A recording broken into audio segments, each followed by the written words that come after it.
Salut les 20 joueuses et 20 joueurs, bienvenue dans cette 20 jeux de vidéo où nous allons déguster Mysterium. Mysterium, un jeu de Alexander Nevsky et Oleg Sidorenko, un jeu de 2 à 7 joueurs qui dure un petit peu plus d'une demi-heure à partir de 10 ans, un jeu qui est sorti il y a quelques années déjà et qui a gagné le 20 jeux de l'année catégorie familiale.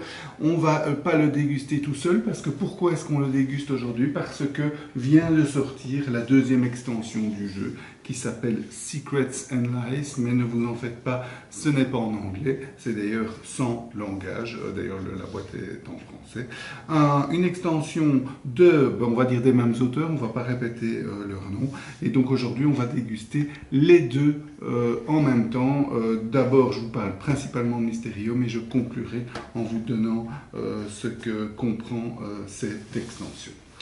Donc Mysterium, il y a eu un meurtre qui a été commis dans un manoir il y a 30 ans environ. Et ce meurtre n'a pas été élucidé. À l'époque, on a pensé que c'était un accident, mais en fait, c'était un meurtre. Et depuis lors, le fantôme du pauvre assassiné hante les couloirs et les chambres du manoir et les propriétaires n'en peuvent plus. Ils ont engagé différents voyants avec leur boule de cristal dont le but est de communiquer avec le fantôme et le fantôme va essayer de leur expliquer qui l'a tué, dans quelles circonstances, à quel endroit. Comment ça se passe concrètement? Concrètement, eh bien, le fantôme dispose de cartes rêves et il va pouvoir communiquer aux voyants. C'est un jeu totalement collaboratif, c'est-à-dire que le fantôme joue avec les voyants, le but est d'élucider le meurtre, tout le monde a gagné ou tout le monde a perdu en même temps.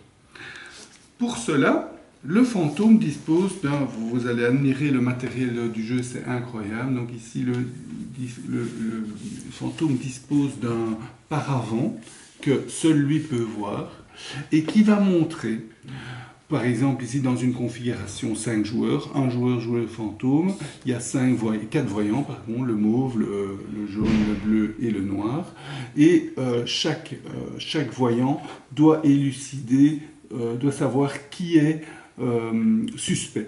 Donc, vous voyez les têtes des 4 suspects, des 4 endroits où ils auraient pu commettre le meurtre et des 4 circonstances du meurtre. Donc, le voyant doit essayer, pour le joueur mauve, de faire deviner ce personnage, cet endroit et cette circonstance. Pour la joueuse jaune, cet endroit, cette personne, cet endroit et cette circonstance, etc. C'est que lui seul qui voit. Et si on regarde sur le plateau, eh bien, vous avez une première ligne avec les différents personnages possibles, une seconde ligne avec les différents endroits possibles et une troisième ligne avec les différentes circonstances possibles. Il doit essayer de les faire deviner à chacun.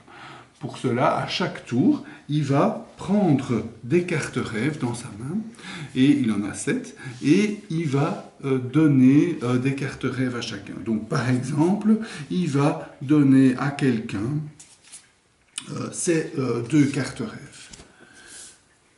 Et puis il y a quelqu'un, et en fait, bon, si vous regardez, ce quelqu'un pourrait en conclure que, tiens, peut-être qu'il cherche, il veut me faire comprendre la cuisinière, puisque ici vous voyez des bonbons, là une pastèque ou des pommes, donc de la nourriture, peut-être qu'il veut faire deviner la cuisinière, je vais mettre mon jeton là.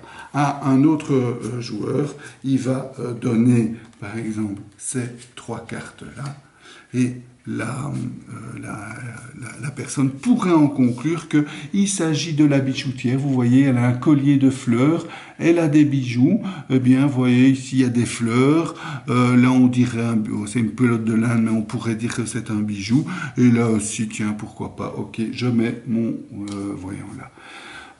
suivant, il pourrait par exemple mettre ceci, qui sont des endroits qui font penser à l'extérieur, à un jardin, la jardinière. Allez, on va mettre la jardinière. Et le dernier, on pourrait mettre par exemple ceci avec une clé et une lampe. Vous voyez là, il y a une lampe pour faire deviner. Voilà.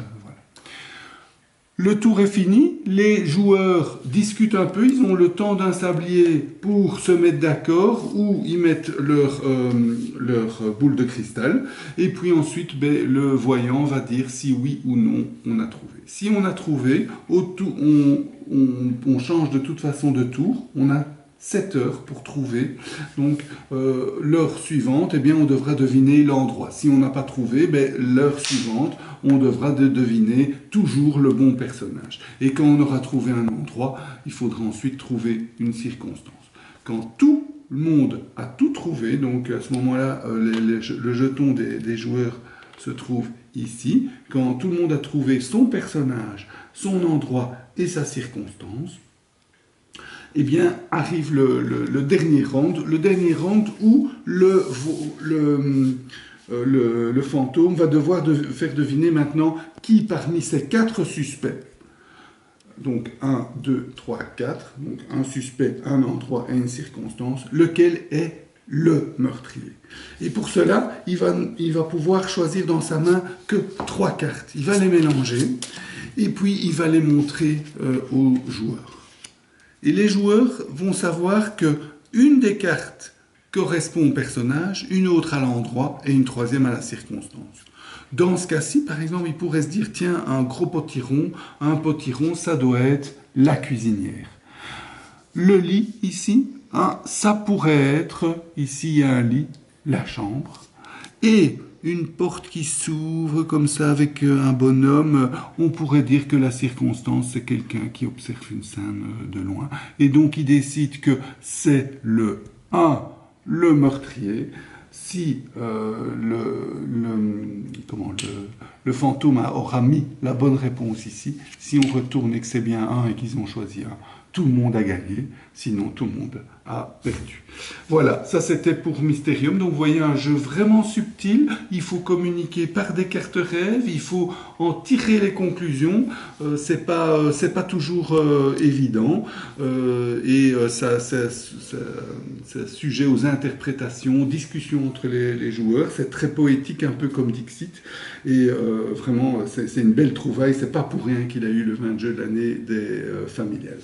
Que comprend Secrets and Lies, l'extension? Eh bien, l'extension, en fait, tout ce que vous avez vu vient de l'extension. C'est-à-dire que l'extension propose 6 nouveaux personnages, 6 nouveaux endroits, et cerise sur les gâteaux, en fait, pas mal, une vingtaine de circonstances différentes qui est une toute nouveauté de cette extension, puisque dans le jeu de base, ce ne sont pas des circonstances, mais des objets qu'il faut faire deviner. Ce sont des toutes petites cartes objets, et donc ici, on change ces objets par des grandes cartes avec beaucoup plus de détails, beaucoup plus jolies, mais aussi plus de façon de les interpréter. Donc ça donne une dynamique un petit peu différente pour faire deviner un objet plutôt qu'une circonstance plutôt qu'un objet.